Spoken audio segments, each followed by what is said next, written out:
So we're comfortable now with scientific notation. We're going to move on to multiplying two numbers that are written in scientific notation. And basically, what we're going to be using here is the product rule. Do you guys remember what the product rule is? Yeah? If I had something like 10 squared times 10 to the fourth, what would I do in order to simplify this? 2 plus 4 and then... I would add the 2 plus the 4. What would happen to my bases? They stay the same. They stay the same. And then I have 2 plus 4, which is 6, right? Because I have 2 10s here, 4 10s there, 6 10s in total. Does that make sense? You guys remember that before spring break? Okay. So now we're basically doing the same thing, but we also have these little leading numbers that we want to take care of. So in this first problem, what are my leading numbers? 1.6 and 3.5. How do I know they're leading numbers? Because they're in the front. Right? Yeah, and they're decimal. And then what are my two powers of 10? 10 to the third, 10 to the sixth.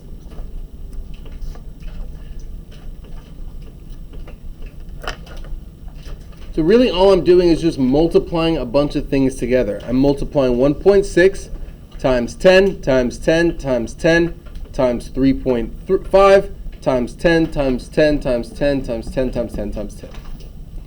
Right, so if I wrote all that out, that'd be crazy long. This is a nice way for us to condense it and make our life easier. So the first thing I'm going to do is I'm going to rewrite it so that my leading numbers are in the front. Okay, 1.6 times 3.5.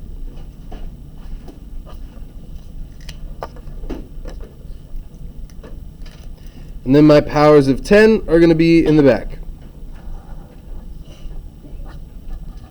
10 to the third times 10 to the sixth. When I'm multiplying a bunch of things together, does the order of my terms matter? No. If I'm multiplying, the order doesn't matter. We're all going to end up in the same spot anyway. So I can rearrange my like terms, kind of like we did before in Unit 7 when we were combining like terms, or what was that, Unit 4 or something like that? I don't know. But when we combine like terms, this is essentially exactly what we did, right? Now I'm going to solve my leading numbers. I'm going to solve my powers of 10 separately. And we're going to need calculators for this because there's going to be a lot of decimals, but that's all right. If I take 1.6 times 3.5, what is that going to give me? 5.6. 5.6.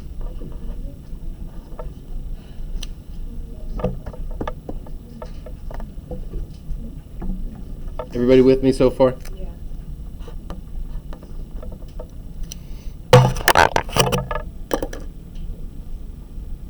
And like we said on the board, the product rule says that if I have like bases that are being multiplied, what do I do with the exponents? I add them.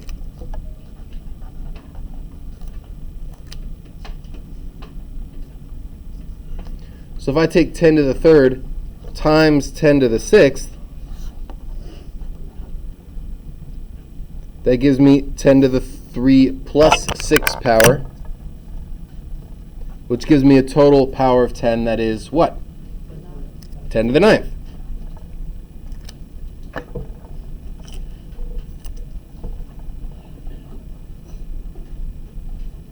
So 5.6, that's my new leading number out in front. 10 to the 9th power is my new power of 10 in the back. All we got to do now is put those pieces back together to get our answer. What was my new leading number again? 5.6 times 10 to the power of, what's my new power of 10? 9.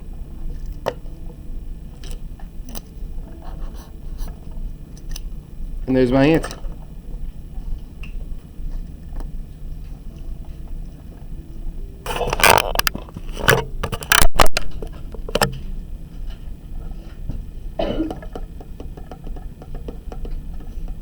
How's that sound? Not too bad? Yeah? Seems easy? Good. Let's make it a little bit more difficult. That's a little too easy.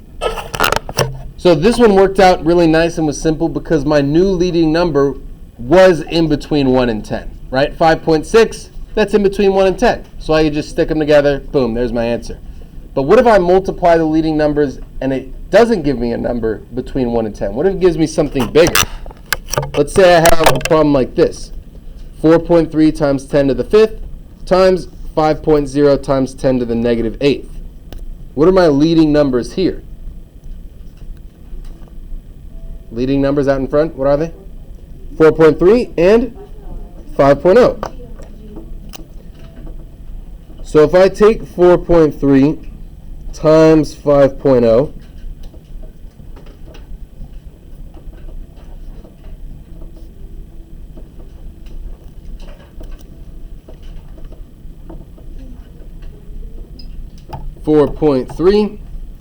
times 5.0 should give me 21.5. Is 21.5 in between 1 and 10? No. No, it's not. 21.5.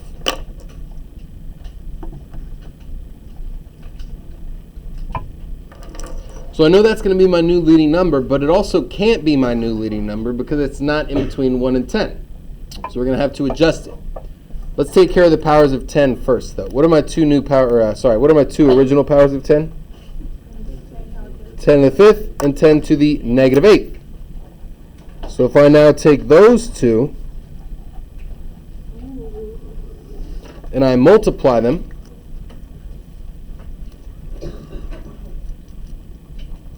what am I going to do with my exponents? If I have like bases that I'm multiplying, what happens to my exponents again? I got to add them. So this turns into 10 to the power of 5 plus negative 8.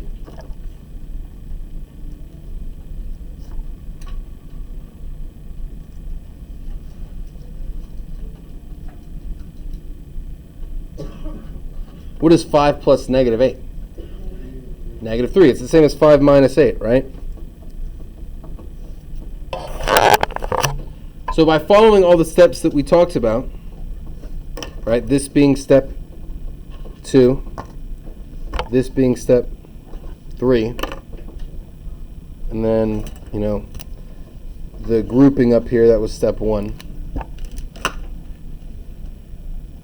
Step 4 says now I'm going to combine them together.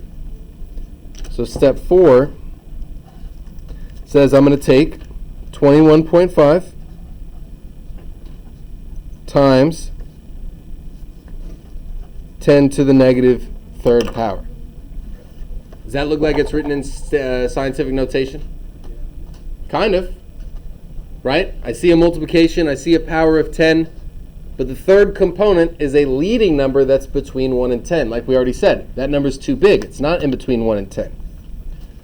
How can I move this decimal so that it will give me a leading number between 1 and 10? Where can I move it? Put it in between the 2 and the 1. Right? But what happens to my power of 10 when I move the decimal? Does it stay the same or does it change? It changes, right? The whole point of moving the decimal is to adjust my power of 10. So if I'm doing an extra decimal move to give me 2.15, what I'm also going to do is add that number of spaces to my power of 10. That's all I need to do. It's just a quick little adjustment.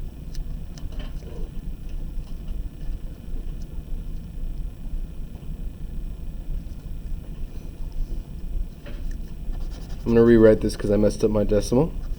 2.15 times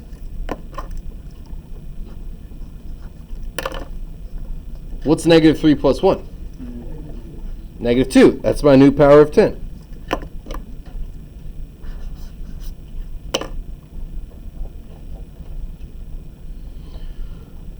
So this is where we're going to have a little bit of trouble with this. Isn't it supposed to be a negative there? We moved it to the left. Good question. Good question. So this is why the other day I said I don't really want you to think of left versus right. I want you to think of big versus small, right? Because we ended up with a number that's too big, 21, we're increasing the power of 10, right? Just like we saw before. If I have a big number, where are we at? If I have a real big number, I have a real big power of 10. If I have a tiny number, I have a tiny negative power of 10, right? So the bigger the number, the higher our power. If I end up with a leading number that's too big, I need to increase my power of 10, right? It's not so much about right and left, because depending on when you're going from scientific to standard or standard to scientific, one of them is left to right, one of them is right to left. So I don't want you to get mixed up with that. I've taught it that way before, and it was really confusing. So just think big and small instead of right and left. Great question, though. All right, and when we talk about dividing numbers and we get a leading number that's too small, we're going to subtract 1. But that'll be tomorrow. All right, 2.15 times 10 to the negative second power is my answer. What questions can I answer about that? Okay. I want to give you guys an opportunity to try one on your own. So off to the side or on a new page, wherever you have some room, go ahead and write this example and then give it a shot. See if you can come up with an answer. Even if it's wrong, that's okay. I want you to try it on your own. Let's do, I'm going to keep the leading numbers simple so that you don't have to use a calculator. 3.0 times 10 to the 10th times 4.0 times 10 to the 3rd. Okay, no calculator needed here. I think we can all multiply 3 times 4. Take 120 seconds. See if you can figure that out. 2 minutes. Should be more than enough time.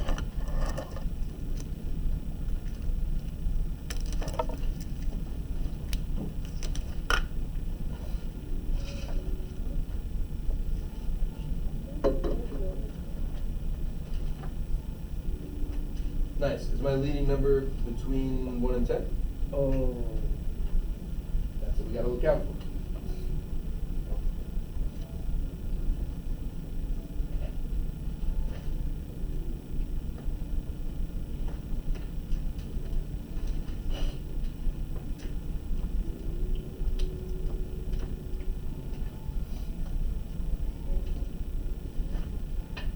What is 3 times 4?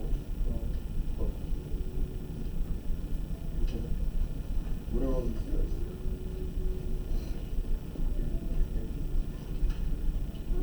Is that what we did over here? Did we multiply that? Yeah, there we go. That should be my new.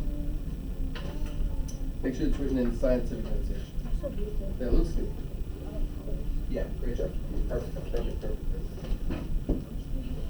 You got it? Nice. Yep. Yeah, go.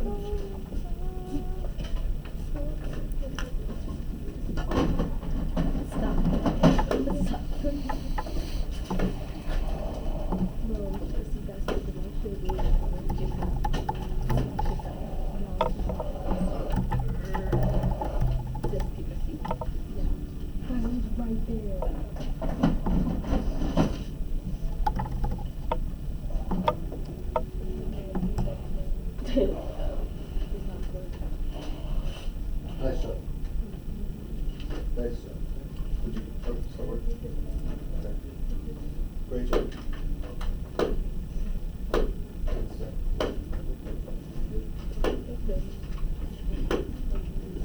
That's a 13.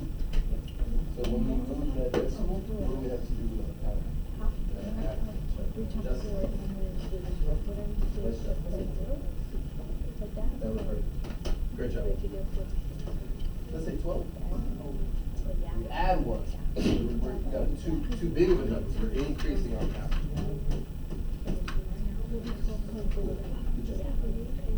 Sure. Okay. I trust you. Okay. Oh, very close. 12 is too big though, right?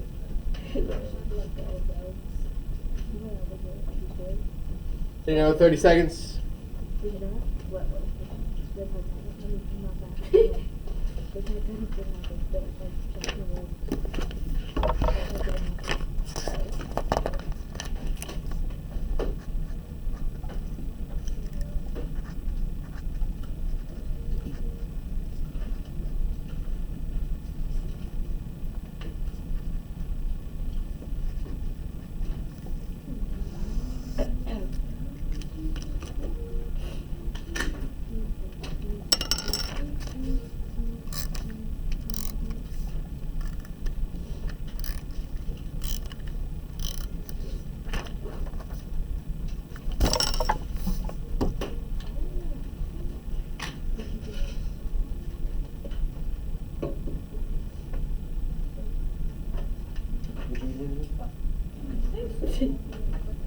almost done. We got to do this last little step that we did down there. Okay. Because 12 is too big. Oh, yeah.